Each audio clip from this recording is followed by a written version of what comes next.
Bom dia, Pedro Correia da Silva e Urbano Veiga. Muito obrigado por ter aceitado o meu convite. Pedro, Bom dia, Ricardo. o, Bom dia, Ricardo. o que é exatamente a ActiveCap? É uma sociedade de capital de risco, é o private equity? O que é que é?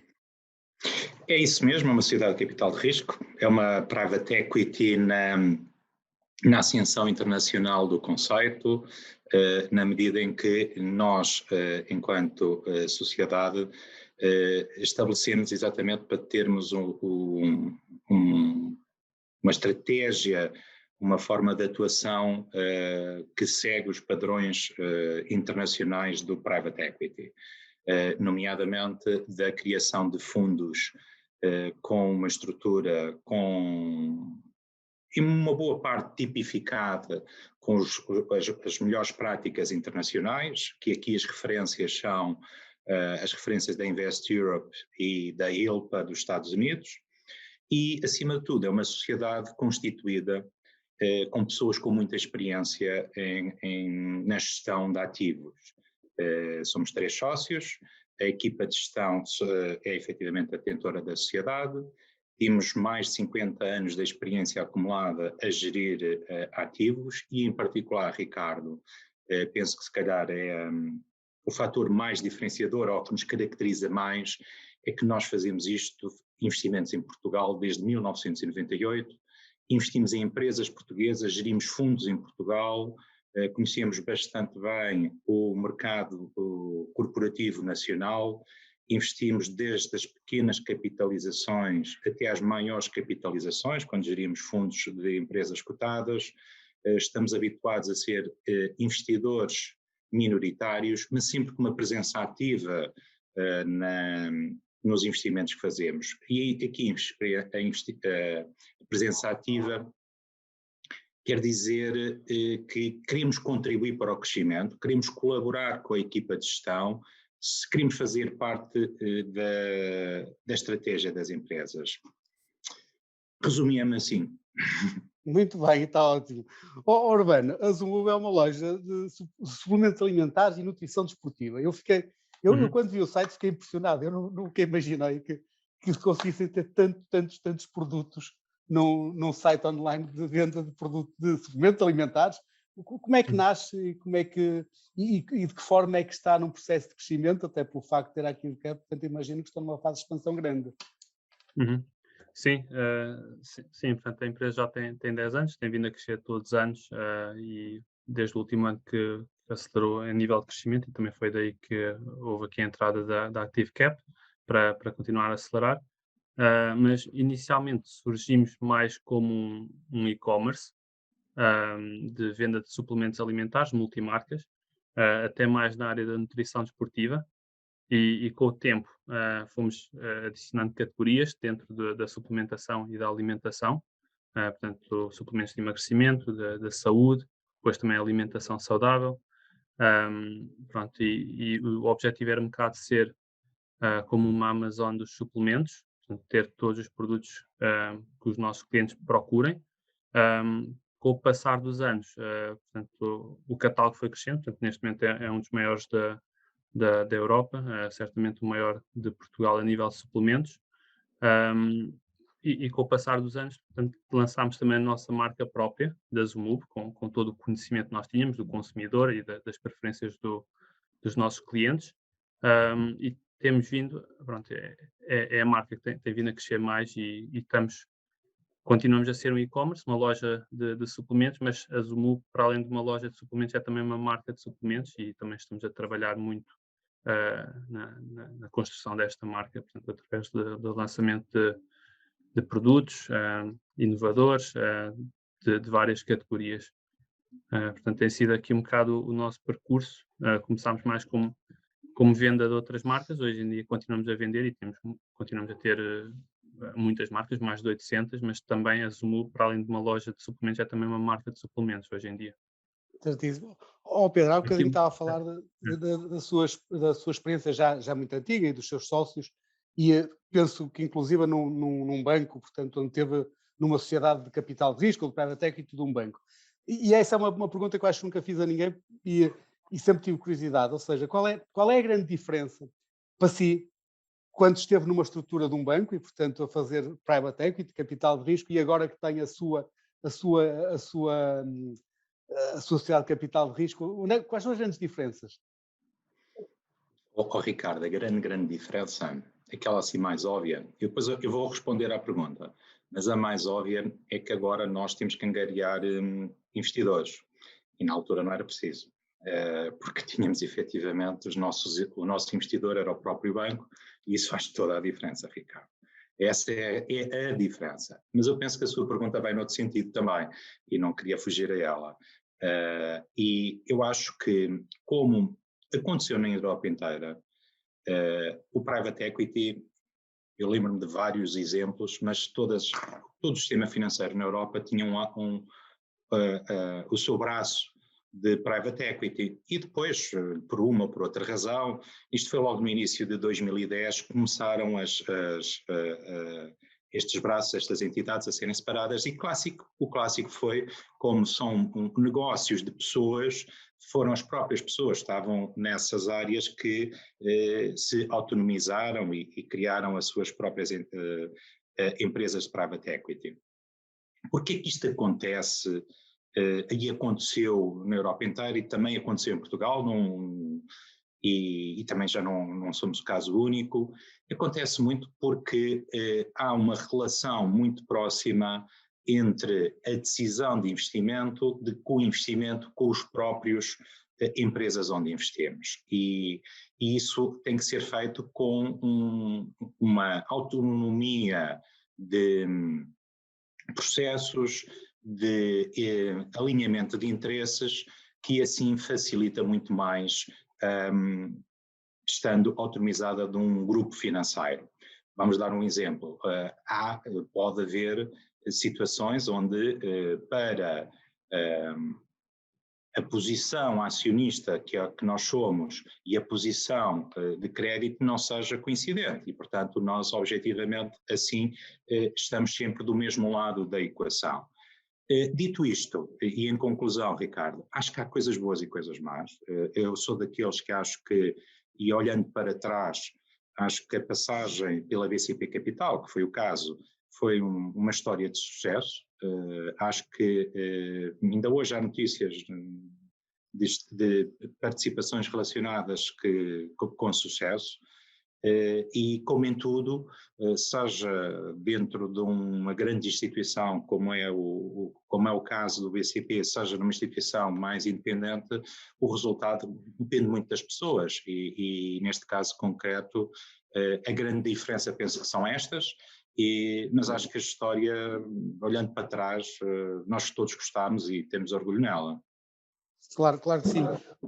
Urbano, eu daqui a bocadinho vou fazer uma pergunta que tem a ver até com como é que vocês chegam ao private equity, ou como é que o private equity chega a vocês, mas será a seguir. Uma que eu ainda queria fazer antes disso que tem a ver com a essência do vosso negócio. E eu estava a ver o vosso site e eu fico sempre, assim, hoje em dia as pessoas andam, acho que faz parte da sociedade atual, e toda a gente anda à procura da longevidade, da eterna juventude, de ter um corpo cada vez mais perfeito e, portanto, há esta tendência, o que é bom para o vosso negócio, que é excelente, mas ao mesmo tempo, algumas das coisas que vocês vendem são aquelas, por exemplo, produtos para emagrecimento, etc., que eu, quando penso nisso, penso sempre na associação à parte médica, ou seja, que as pessoas tomarem determinado tipo de suplementos sem saber o que é que estão a fazer pode ser prejudicial e não benéfico.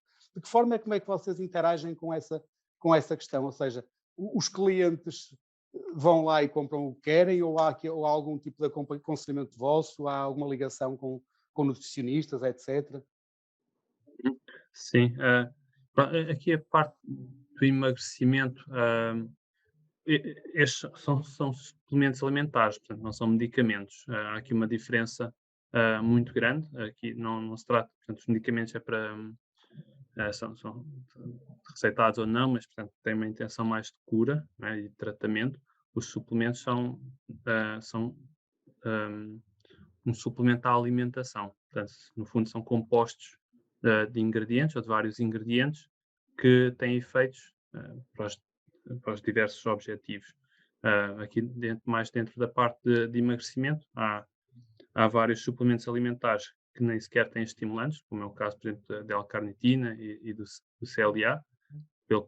Isto pode ser tomado pode ser receitado por um nutricionista ou a pessoa também pode ler e fazer a sua pesquisa e tomar.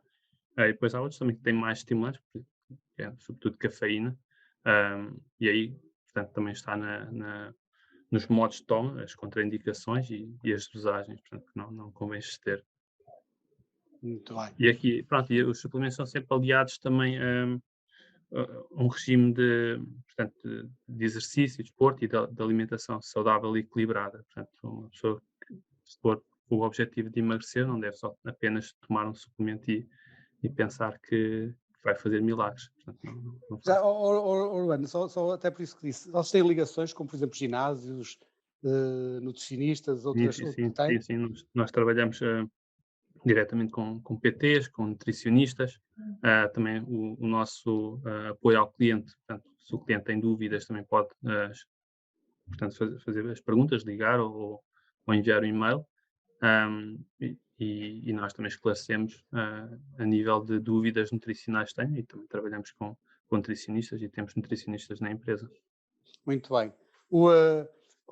Pedro, há bocadinho eu estava a falar da questão até do vosso caso em concreto, que não sou o único em Portugal, de uma equipa de gestão que de certa forma tomou conta de uma sociedade que já vinha de um banco, eu conheço outros, e outros, até que é em Portugal, que o Pedro conhece, eu também conheço, e que felizmente há aí cada vez são mais, apesar de tudo, felizmente, mas ainda são poucas, ou seja, e são poucas porque a minha pergunta são poucas porque não há capital em Portugal para investir, são poucas porque não há o conhecimento em quantidade suficiente, em pessoas suficientes para que criem outras sociedades, ou porque o mercado é pequeno, simplesmente? Ricardo, é verdade, já se faz a mesma análise. Acho que são poucas ainda. Eu até diria mais, não é tanto poucas o número de sociedades, é pouca o capital. Porque acho que, e talvez não havendo uma resposta única, eu estava tentado mais para a falta de capital e falta de cultura de capital, de ações de risco. Eu acompanho a gestão de ativos há muitos anos, Ricardo, e nas estatísticas de gestão de ativos, quando nós vemos a alocação das poupanças nacionais por classes de ativos, a componente de risco acionista é ínfima. Quando eu digo ínfima, é muito, muito pequena. Para lhe dar um exemplo, tipicamente nos países anglo-saxónicos, onde o private equity e o capital de risco desenvolveu mais, a indústria de gestão de ativos tem uma componente de risco muito superior à componente sem risco, ou seja, ao vulgo crédito ou obrigações. Se simplificássemos a equação entre uma e a outra, a componente de risco é superior à de não risco. O que tem muito a ver com o desenvolvimento da indústria financeira, nomeadamente dos fundos de pensões e do financiamento já privado desses fundos de pensões há muitos anos. Ou seja, uma responsabilidade a 10, 20 e 30 anos dificilmente pode crescer se investirmos somente em ativos sem risco. E é um bocadinho isto que fez a grande diferença. Em Portugal, efetivamente, somos também pequenos, a segunda razão, e que juntando estas duas faz com que, não havendo uma poupança doméstica interna que catalise o risco, e sendo pequenos, os internacionais, quando olham para cá, são montantes pequenos e, portanto, também têm alguma limitação pela nossa dimensão. Isto fez com que haja menos capital de risco, menos sociedades de capitais de risco, ou menos investimento em capital de risco do que a média europeia. Nós às vezes, Ricardo, e este número é impressionante, eu não tenho o número de 2020 atualizado, mas eu fiz as contas de 17, 18 e 19, o investimento em capital de risco em Portugal face à média europeia, só face à média, a diferença entre o que aconteceu e aquilo que, se estivéssemos na média, tinha um déficit de 2,5 mil milhões. É significativo. E eu acho que é um bocado por isto. Nós hoje precisaríamos que efetivamente houvesse uma parte da nossa poupança interna que fosse mais canalizada para instrumentos de riscos, nomeadamente domésticos, porque até há uma espécie de, eu não queria usar esta expressão inglesa, mas há um hedge, uma transferência de risco, porque se nós temos aqui os nossos passivos e tivermos aqui os nossos ativos, há um equilíbrio do risco.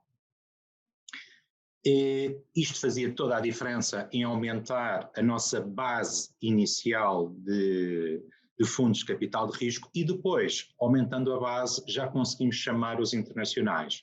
Tem sido clássico, Ricardo, esta dificuldade. Eu acho que devagarinho estamos a ir lá. Acho também que o facto de ter aparecido outras sociedades e elas estejam a ter sucesso, acho que é bom para todos. Eu fico contente quando vejo que outras sociedades de capitais de risco apresentam um investimento ou apresentam um desinvestimento com sucesso. Acho que isto é algo que vai cristalizando em toda a economia de que faz falta e é benéfico para a economia.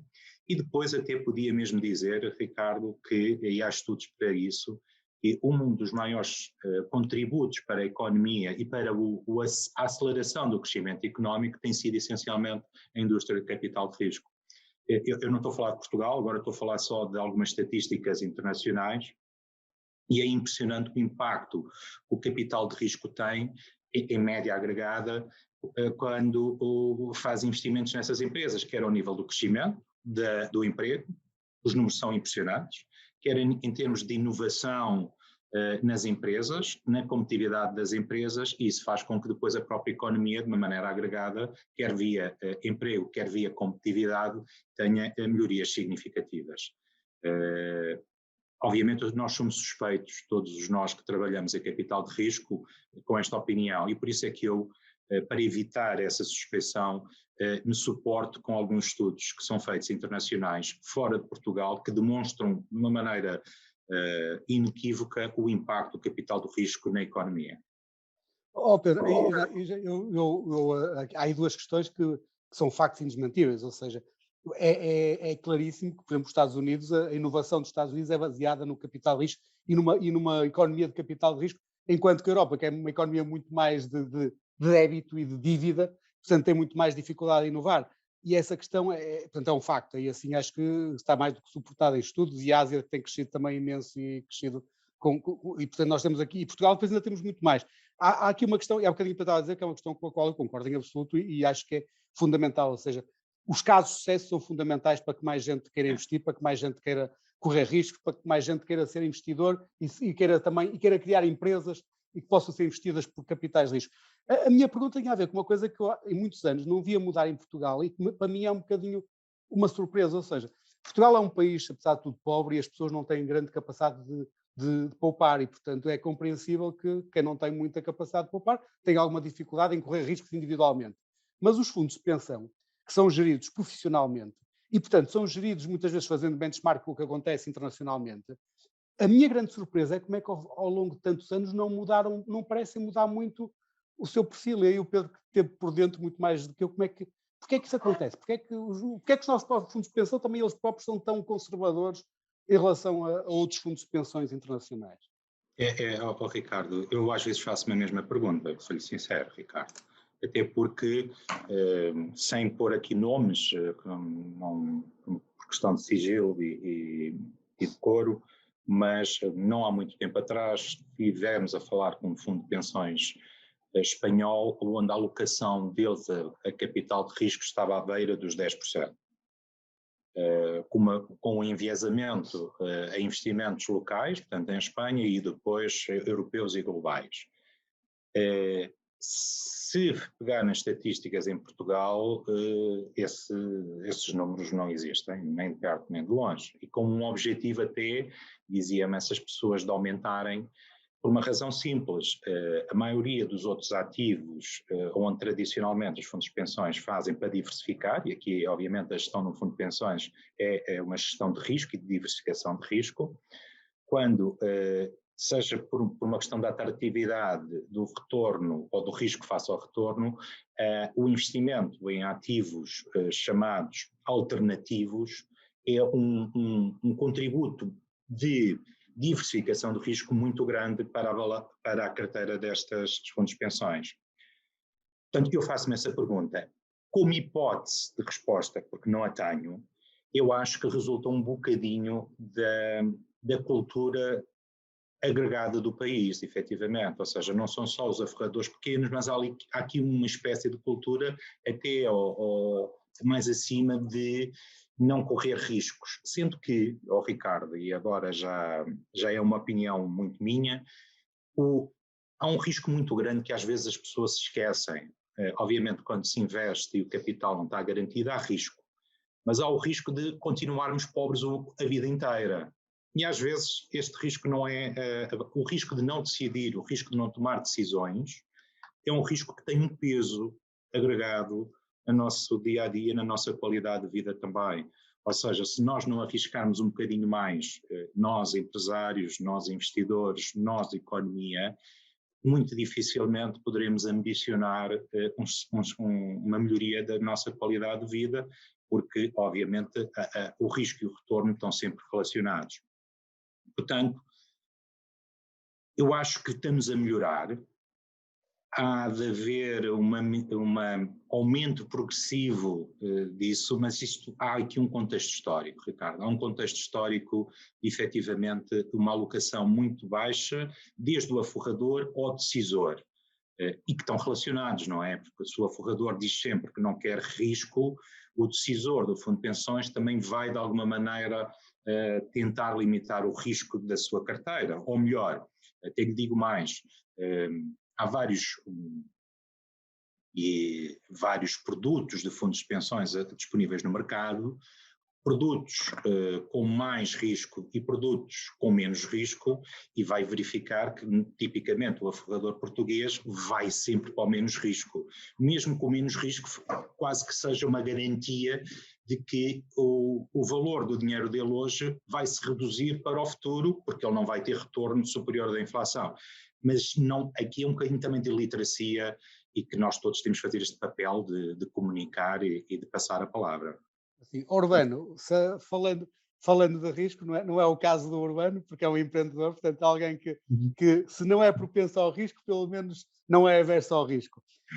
Ou seja, não é o caso típico do português, não sei se o Urbano sabe, mas há um estudo de um sociólogo holandês, do Hofstede, que estuda vários países e que diz que Portugal, e que há uma categoria em que os países que têm mais aversão ao risco ou menos aversão ao risco. Apesar que aquilo tem mais a ver com o medo desconhecido e do conhecido. E Portugal é o segundo país no mundo estudado, portanto não tenho os países todos do mundo, mas do mundo estudado, que mais averso ao risco. E, portanto, isto também se calhar explica muito destas coisas que nós aqui estamos a falar, a seguir a quem? Aos gregos, que têm deuses para tudo, que é para poder explicar o desconhecido. E, portanto, está-nos ponto a conversa, mas vamos para aí, mas o Urbano seguramente não faz parte da média da cultura portuguesa. E Urbano, e sendo o Urbano um empreendedor, como é que um empreendedor que começa uma empresa há 10 anos chega a uma altura em que procura ou é encontrado pela Active Cap para... E porquê? Porque é o momento e para quê? Uhum. Sim, sim, portanto, nós tentámos sempre crescer organicamente durante muitos anos. Pronto, há alguns anos atrás começámos a ter contactos, portanto, nós contactámos e também fomos contactados por fundos de capital de risco, de private equity. Acabámos nunca por avançar com nenhum, porque pronto, não estávamos mesmo a necessitar e também acabámos por achar que podíamos continuar a crescer mais alguns anos por nós. Portanto, não estavam, no fundo, alinhadas todas as condições que nós procurávamos. Até que surgiu o contacto por parte da Active Cap no final do ano passado, e que, pronto, depois falámos de qual é que era a nossa visão, o objetivo também para a empresa a nível de futuro e de crescimento, e com a Active Cap houve um alinhamento de interesses portanto, em todos os pontos. Mesmo assim não foi uma coisa de um dia para o outro, portanto lá está, começámos os contactos no final do ano passado e fechámos a operação em junho deste ano. mas sim, com a Active Cap, de facto, houve aqui um grande alinhamento a todos os níveis, para o que se pretende para a empresa e também o que a gestão procurava. Pronto, e acabou por ser a nossa escolha também e concretizamos. Agora, a nível de objetivos, pretende-se acelerar crescimento, portanto, chegarmos a mais clientes, não só cá em Portugal, mas também lá fora, isto através de uma componente grande também inovação. Portanto, nós já temos vindo a lançar produtos inovadores, desde que começámos também com a nossa marca própria, e queremos intensificar isto, produtos cada vez com fórmulas melhores, com melhores ingredientes, quando tem sabores, com melhores sabores, mesmo a nível de packaging e de estética. Portanto, é algo que nós estamos a dar muita atenção e, sobretudo, produtos que ajudem os nossos clientes as necessidades específicas que têm, que os nossos produtos os consigam ajudar a atingir de melhor do que conseguem com produtos alternativos. Urbano, só fui completando, o senhor está naquela fase recém-casados, portanto, por enquanto ainda é tudo flores. Mas já Urbano, enquanto investido, já antecipa, ou já sente algumas mudanças significativas daquilo que era a vida pré-investimento de uma private equity e aquilo que será, se calhar, a vida futura na empresa, ou não? Para já, pouco, porque é mesmo muito recente e também estamos num período mais de férias. Acabo por não sentir muito, mas sim, já se notam algumas mudanças, portanto, a nível de report, portanto, a nível também da qualidade de informação, que é algo que nós temos vindo a trabalhar e que vamos continuar, sem dúvida. Também já tivemos apoio por parte da Active Cap a nível de contactos e abertura de oportunidades, portanto, já se notam algumas coisas e eu acredito que agora, à medida que o tempo passa, vamos notar também mais alterações. Muito bem. No bom sentido. Espero. Falamos daqui a uns tempos, mas claro que sim, esperamos que sim. Todos esperamos que sim, seguramente vai ser.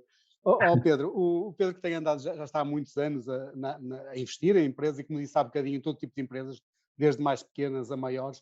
O que é que tem sentido nesta evolução daquilo que é, aí principalmente ao nível das pessoas, daquilo que são os empresários de antigamente, isto eu não gosto muito de usar estes termos, mas pronto, só para fazer aqui, e os empreendedores de hoje, como é aqui o caso do Urbano.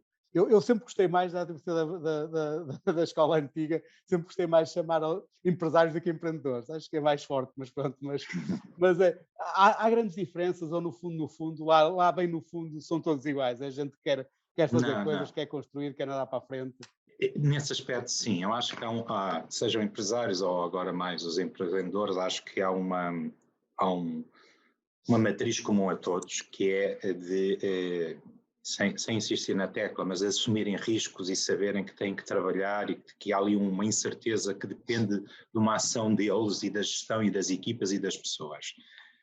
Mas eu acho que há uma grande evolução, apesar de tudo, Ricardo, acho que há. Eu tenho visto, e há uma evolução em todo sentido.